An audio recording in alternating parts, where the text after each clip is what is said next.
چې په اوبو باندې تاسو خپل هغه بیماري معلومولی شئ چې دغه ورد وظیفه پې تاسو وکړئ نو تاسو ته په 2-3 منټه کې د هغې ریزلټ مخې ته راځي. آیا موږ ډاکټر ته لاړ شو؟ آیا موږ پیر ته لاړ شو؟ بسم الله الرحمن الرحیم. ملګرو محمد فیاض د جس ټي وي نه مخاطب یمه. نن را سره مفتی عبید صاحب هغوی تشریف فرما دي. د هغوی ډېره شکریه ادا کړو چې په دې ټایم کې موږ له وخت راکړو. اهمه خبره ده چې یاره نن سبا دور کې دا بیماری دي ډېرې زیاتې. نو مفتي صاحب ستاسو ډېره شکریه ادا کوو چې ټایم مو راکړو. السلام علیکم. وعلیکم السلام ورحمت الله وبرکاتو. مفتي صاحب دا کومې خبرې چې وشوې نو د دغې معلومات دغه نقصه زموږ کتونکو ته هغه تاسو ووایئ. جی محترم ورور جانه تا چې کومه خبره وکړله لکه نن سبا دا واقع ده ډېر سخته دا مسله هم ده. هر طرف ته به یو عاملان هم نن سبا ډېر شوي دي.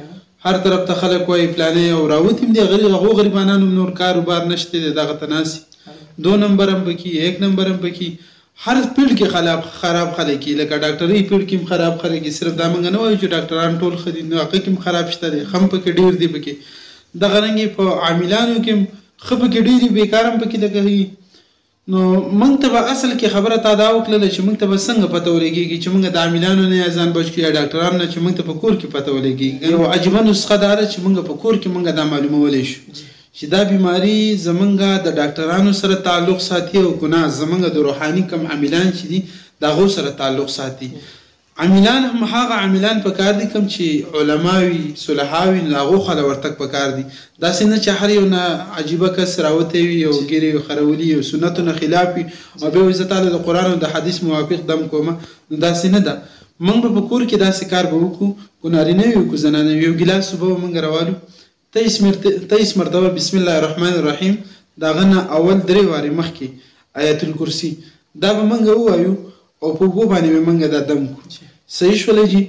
نو بیا به دا اوبه موږ یو 2-3 منټه کېدو یا 10 منټه کېدی داسې بیا به دا اوبه موږ وڅکو.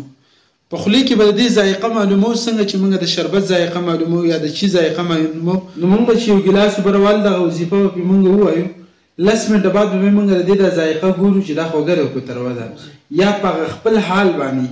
نو که چیرې هغه اوبه په خپل حال باندې وي یعنې نه خوږې وي نه تروې وي نه په بل چا باندې داسې تروې نه لګېدلې بیا به زموږ جسماني بیماري د دې تعلق به بیا د ډاکټرانو سره بیا پکار ده چې موږ غټ نه غټ ډاکټر یا هر رنګ خپل ډاکټرانو سره موږ تعلق کنټیکټ برابر.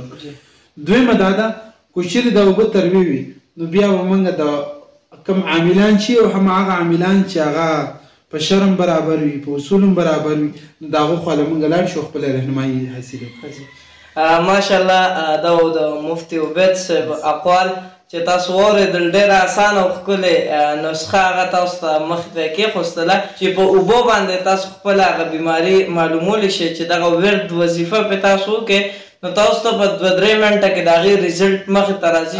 آیا موږ ډاکټر ته لاړ شو؟ آیا موږ پیر ته لاړ شو؟ وګورئ څنګه چې مفتي صاحب وویل نن سبا دور کې پیران او داسې په ډاکټران په هر طبقه کې داسې شته چې هغه څه جعلي او دغه صحیح خلک چې هغه دي کوم چې د پیرانو صاحبانو کې کوم چې علما دي پوهیږي. موږ اکثر په د نیټ باندې راځي فریاد ټي وي والا یو ملګری دی هغه پسې ګرځي ډېر زیات ویډیوز موږ د هغه ګورو نو هغه ډېر زیات داسې پیران چې جعلي کسانو هغه بې نقاب اغلو چې هغې نه به خپل مونځ هم صحیح نه ورتلو. نو صحیح کسانو له تګ پکار دی خو دغه نسخه چې کوم دی تاسو خامخا ازمو کې د بلې ویډیو پورې مصطفی کیمرامین سره فیاض جس له اجازت ورکړئ.